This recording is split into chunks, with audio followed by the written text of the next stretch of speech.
Apprendre à se connaître avec Floriane, le conte Feli.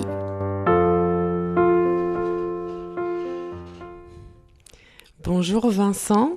Bonjour Floriane. Je suis ravie de t'accueillir pour cette 20e émission que j'anime et puis pour en profiter pour souhaiter à toutes les personnes qui nous écoutent une excellente année 2025.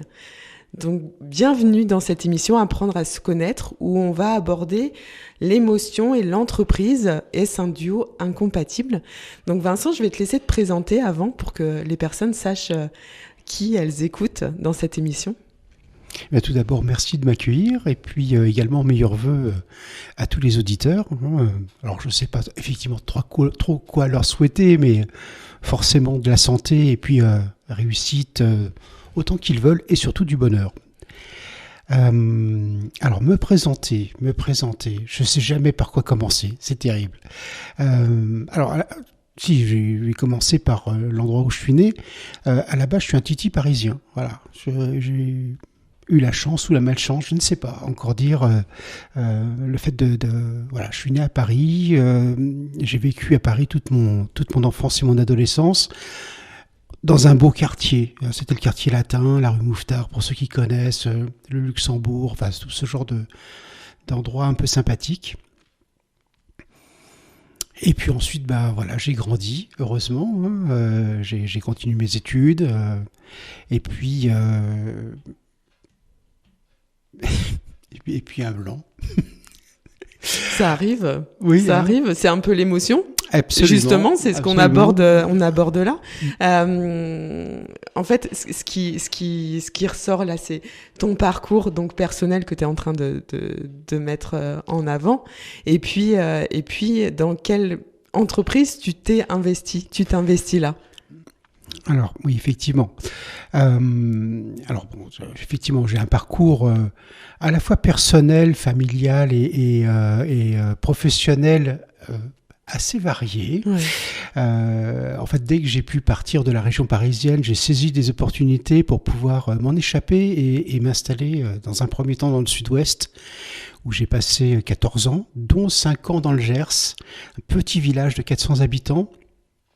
Et là, j'ai commencé à prendre des rondeurs, Gers oblige. Suite à ça, je suis parti 3 ans à Lille, donc complètement à une autre extrémité de la France. Une ville vraiment très sympathique et très accueillante, avant d'atterrir à Mel, un peu par hasard, en tout cas pour me rapprocher de mes enfants. Et en fait, j'ai retrouvé, en arrivant sur Mel, la même ambiance que j'avais dans ce petit village du Gers. Et là, j'ai décidé de déposer mes valises et de ne plus bouger. Personnellement et professionnellement. Personnellement et professionnellement. Et en fait, je suis tellement tombé amoureux de ce territoire que j'ai décidé effectivement de créer une structure, de créer une société dont l'objet est d'aider les petites entreprises du territoire à aller mieux. Alors, voilà. Aller mieux. Ça veut dire voilà. Quoi, aller mieux? Aller mieux, c'est déjà de permettre aux chefs, aux dirigeants de ces petites entreprises de se soulager de tout ce qui vient perturber leur quotidien, qui sont des épines dans le pied pour eux, qui leur prennent un temps infini, qu'ils n'aiment pas faire ou n'ont pas le temps de faire. Et donc du coup, l'idée, c'est effectivement de pouvoir leur permettre de se recentrer sur ce qu'ils aiment faire et sur leur cœur de métier. Voilà. De les soulager. De les soulager. Enfin, c'est vraiment le maître mot dans une structure qui s'appelle Passage. Alors, vous pouvez le prononcer comme vous voulez. Il y a 3 façons de prononcer Passage. J'assume les trois façons. C'est lesquelles, ces 3 façons ? Alors, d'abord, je suis dirigeant de Passage, donc je ne fais que passer. Okay. Ensuite, je suis pas forcément très sage. Voilà. Je vais pas forcément,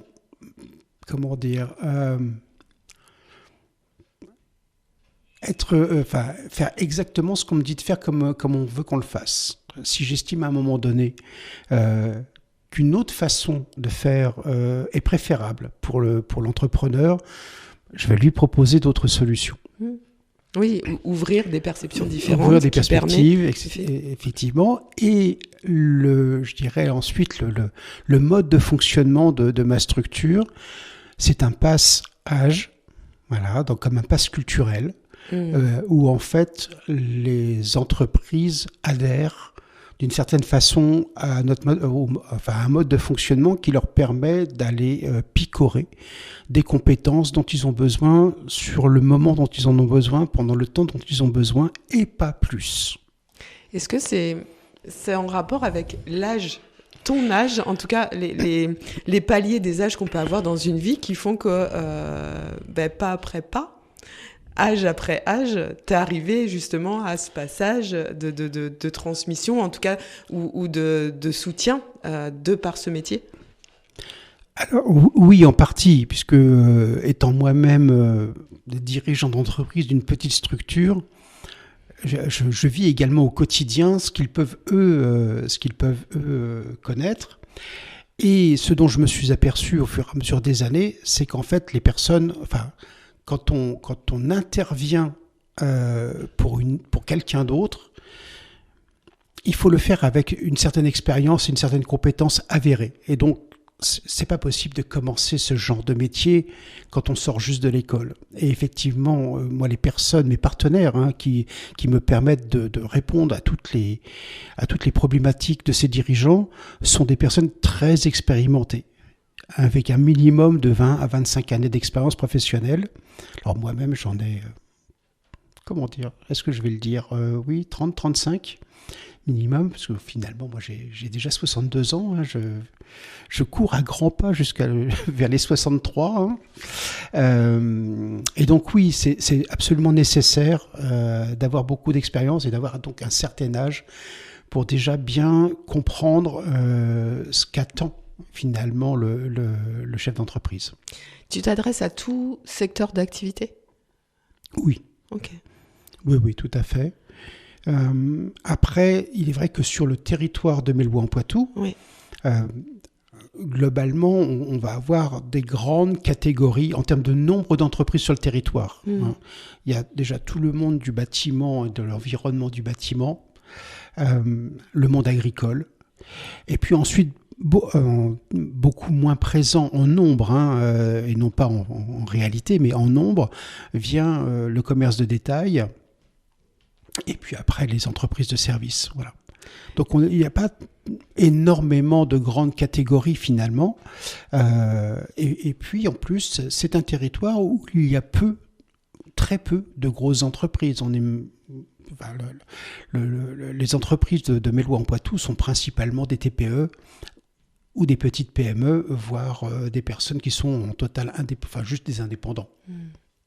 Alors moi, dans mon métier, j'accueille de temps en temps, régulièrement, souvent, en tout cas des chefs d'entreprise qui parfois émotionnellement c'est compliqué pour eux, soit par une expérience qui est personnelle à eux, qui leur arrive dans la vie et du coup l'entreprise c'est plus entre guillemets leur priorité parce qu'ils sont amenés sur autre chose, ou parce que quelque chose vient toucher un de leurs employés, un de leurs salariés, et qu'émotionnellement c'est compliqué parce qu'il faut faire tourner l'entreprise et que selon ce qui peut arriver dans la vie, c'est plus une priorité entre guillemets parce que les conséquences d'un traumatisme peuvent altérer ça. Est-ce que toi c'est quelque chose que tu amènes? Est-ce que c'est quelque chose que tu perçois quand tu accompagnes les personnes dans cette dynamique? Est-ce que vous en parlez? Est-ce qu'ils t'en parlent?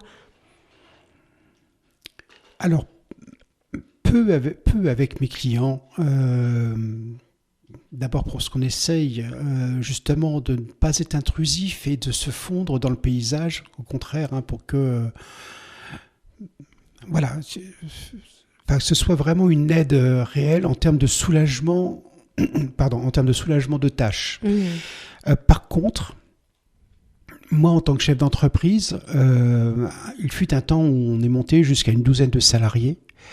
J'avais vraiment une super équipe et en même temps c'était très prenant émotionnellement parlant parce que de fait moi je vivais j'étais très proche de mes collaboratrices et du coup dès qu'elles avaient un souci, ça se voyait, j'arrivais à l'identifier et j'essayais autant que faire se peut de pouvoir les aider, même si je m'interdisais d'aller trop loin, puisqu'il y a toujours cette problématique légale, hein, dans une entreprise, on ne peut pas interférer avec la vie privée de ses salariés. Donc il fallait que je fasse très attention à ça également. Donc c'était un équilibre à trouver qui me rajoutait une contrainte, en fait, par rapport à ça. Une contrainte émotionnelle, pour le coup. Exactement. Ouais. Voilà. C'est l'affect, et c'est vrai que quand il y a une équipe soudée, une bonne équipe, quand quelque chose vient perturber cet équilibre, hein, et souvent j'amène ça, c'est comme la famille, alors sur un autre registre, mais en tout cas ça vient changer les places, et ces places qui sont définies à un moment donné depuis des années, c'est pas forcément évident effectivement à trouver. Oui, tout à fait. Est-ce que toi, tu as été accompagné, ou est-ce que tu es accompagné sur des gestions d'émotions, sur des choses qui peuvent, quelque part, qui peuvent impacter une relation que tu peux avoir ou dans ton entreprise? Alors, jusqu'il y a un an, non, je n'étais absolument pas accompagné. Et puis, là, en fait, il y a un petit peu, il y a un an, en gros, un peu plus d'un an maintenant, j'ai eu un souci avec l'entreprise pour laquelle j'étais dirigeant à l'époque. Et du coup, ça a été très déstabilisant, à tel point que je ne savais plus ce que je devais faire. Est-ce que je devais quelque part continuer dans la voie de l'entrepreneuriat ou choisir de tout laisser tomber, hein, voilà, et puis de revenir dans le salariat. Vraiment, j'avais un doute énorme par rapport à ça, et pour pouvoir évoluer et arriver à prendre une décision, je me suis effectivement fait accompagner. Voilà. Ta confiance a été perturbée par rapport à ça? Oui, bien sûr. Oui, complètement, parce que on se remet en cause, on se demande ce qui s'est passé, et puis, évidemment, on se sent responsable de tout. Mais même si, avec du recul après, on s'aperçoit que non, on n'est pas responsable de tout. Mais sur le moment, c'est un peu compliqué. Je te remercie de te livrer, parce que c'est pas forcément évident, mais en tout cas c'est ce qui fait le fait que tu amènes aussi ton entreprise dans une dynamique différente d'autres potentiellement directeurs entrepreneurs, parce que tu as fait ce travail et tu oses en parler, et c'est pas forcément simple d'amener ces choses-là, d'amener de l'émotionnel. Et en fait, on s'est rencontrés aussi parce que tu souhaites mettre en place une émission sur des 4B. Sur des 4B, oui, tout à fait. Alors, merci de me donner l'opportunité d'en parler. Ouais. En fait, sur le territoire des Deux-Sèvres, et notamment sur le sud des Deux-Sèvres, tout se passe sur Niort. Et dès qu'on sort de Niort, pour les entreprises, il n'y a quasiment plus rien. Voilà. Et les chefs d'entreprise que je rencontre sur le territoire, souvent me disent, quand j'ai une problématique, je ne sais pas vers qui me tourner, je ne connais pas mes voisins, autres entreprises, et donc quand j'ai un besoin, je ne sais pas qui solliciter. Et donc ça m'amène à aller chercher un partenaire qui peut être sur un autre département, voire à l'autre bout de la France, alors que peut-être qu'il existe le partenaire que je recherche à 10 km de chez moi. Et puis il y a aussi beaucoup d'entrepreneurs qui vivent un grand moment de solitude et qui ne savent, qui savent pas ou qui ne connaissent pas les associations qui pourraient les aider. Et donc j'ai eu l'envie de proposer à ces petites entreprises de venir se présenter de manière à se faire connaître. Et de créer du lien. Absolument. L'idée n'est pas forcément de trouver des clients, hein, parce que ça c'est leur travail au quotidien, c'est à eux de faire leur prospection, mais au moins de se faire connaître des personnes qui habitent sur le territoire, que ce soit des particuliers ou d'autres professionnels. C'est ça l'idée de fond, hein. C'est vraiment de se faire connaître des autres. D'avoir un réseau à travers la radio Tout aussi. à fait, tout à fait, absolument. Et donc ça sera avec les entrepreneurs, avec les entreprises. Tout à fait. Donc du coup, je passerai de l'autre côté du micro et c'est moi qui les interviewerai. Et ce qui fera un lien, un parallèle en fait entre ce qu'on est en train de faire ici, du côté plus émotionnel pour le coup, et toi plus entreprise. Tout à fait, puisque également non seulement, enfin dans l'idée, hein, c'est non seulement de venir se présenter, mais c'est aussi, s'il le souhaite, d'aborder des questionnements qu'il rencontre ou des problématiques qu'il rencontre. L'exemple type, c'est une entreprise qui souhaite recruter et qui n'y arrive pas. Voilà, tout simplement parce que le Mélois, c'est pas à Niort, et donc c'est plus compliqué d'attirer des compétences. Et du coup, ils ne savent plus comment faire, hormis s'adresser à France Travail ou à des sociétés d'intérim qui n'ont pas forcément la compétence attendue, enfin qui n'ont pas forcément la personne à présenter pour la compétence. Et du coup, ils se retrouvent un peu coincés alors qu'ils ont des chantiers potentiels à faire et ils sont désolés de ne pas pouvoir faire parce qu'ils n'ont pas assez de ressources. Oui. Alors que des personnes seraient tout à fait envieuses d'aller dans les entreprises, mais ne le savent pas. Enfin, c'est un canal Il y a un lien supplémentaire qui n'arrive pas à se faire aujourd'hui, et donc au travers de la radio, des 4B, j'espère bien que ça pourrait... un canal supplémentaire. Exactement. Exactement.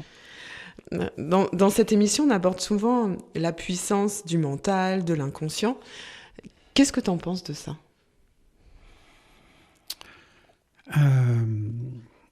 Alors moi, je suis intimement persuadé que c'est un facteur très important.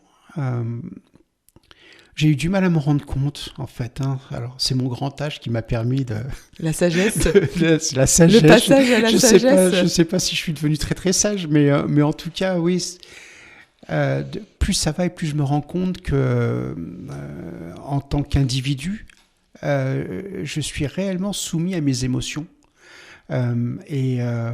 À tel point qu'il peut m'arriver de ne pas pouvoir travailler une journée durant, voire 2, voire 3, parce qu'il y a quelque chose qui me trotte dans la tête, et évidemment un point négatif, parce que sinon c'est pas drôle, mais voilà, ça me crée des blocages. Voilà. Et c'est là où je dis que la puissance du mental, là pour le coup, elle est très très forte. Et inversement, quand on est persuadé qu'on a... une idée extraordinaire, ça permet effectivement de passer outre toutes les barrières qu'on nous tend sur le chemin. De garder l'objectif tout à fait. En tête. Le cap. Et puis, émotionnellement, de se dire c'est normal de ressentir la peur, enfin voilà, toutes ces émotions primaires qu'on parle maintenant de plus en plus petits. Hein. Tout à fait. Et en même temps, avec les événements de vie qui font qu'elles s'enrichissent ou elles s'appauvrissent, ça dépend ce qu'on en fait. Et effectivement, il y a des événements qui font que ça dure un peu plus longtemps et de savoir l'origine, ou en tout cas de la comprendre et de l'accepter. C'est vraiment ça. Et c'est ce que tu as mis en place depuis 1 an, tu disais. En termes d'accompagnement. En termes d'accompagnement. Oui, absolument. Après, personnellement, oui. Voilà, les événements font qu'on fait déjà un travail. Oui. Et c'est vrai que c'est une véritable aide. Là, tant qu'on l'a pas testé, on s'en rend pas compte. Voilà. Mais c'est oser passer le cap. Tout à fait. C'est comme passer à la radio, c'est comme oser les projets. C'est tant qu'on ne sait pas, on peut pas savoir. Exactement. Et ça, c'est propre à chacun. Oui. Je te remercie beaucoup, Vincent, pour cet échange. Comment on peut te joindre pour différentes, en soutien, en accompagnement? Où est-ce qu'on peut trouver les infos pour savoir un peu plus dans le détail de ce que tu fais? De toute façon, déjà, effectivement, passage à un site internet. Voilà. Alors, c'est un peu long, donc c'est un peu compliqué à donner comme ça par voie orale le nom du site, mais vous pouvez me trouver effectivement via une recherche Google. Sinon, je suis sur Facebook et sur LinkedIn. Et puis moi, vous pouvez essayer également me joindre au téléphone. C'est peut-être plus facile pour prendre en note mon numéro de téléphone qu'une adresse mail ou une adresse de site internet. Donc pour ceux qui voudraient par la suite échanger avec moi, vous pouvez me joindre au 06 76 95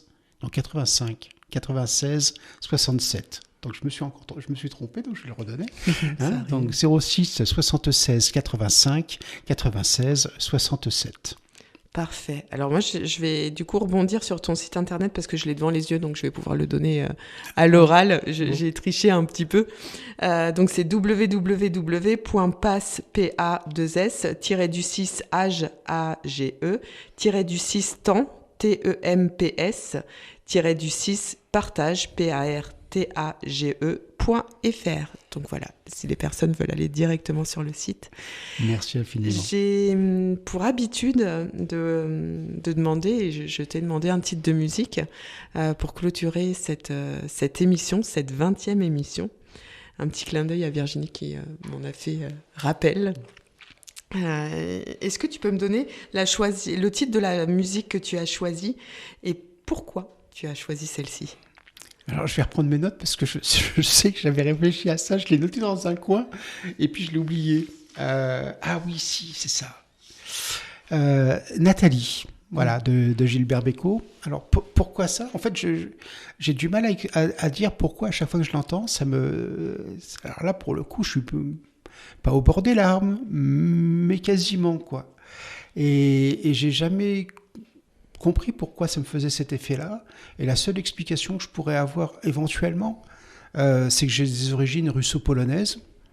Voilà, je suis jamais allé en Russie, donc je ne peux pas être impacté par ça. C'est peut-être l'inconscient. Mais voilà, je sais pas, ça va être dans le subconscient. Ouais. Mais à chaque fois, ça me fait vibrer, oui. Eh ben, merci de nous partager cette chanson qui te fait vibrer. Et à bientôt. À bientôt, merci. La place rouge était vide.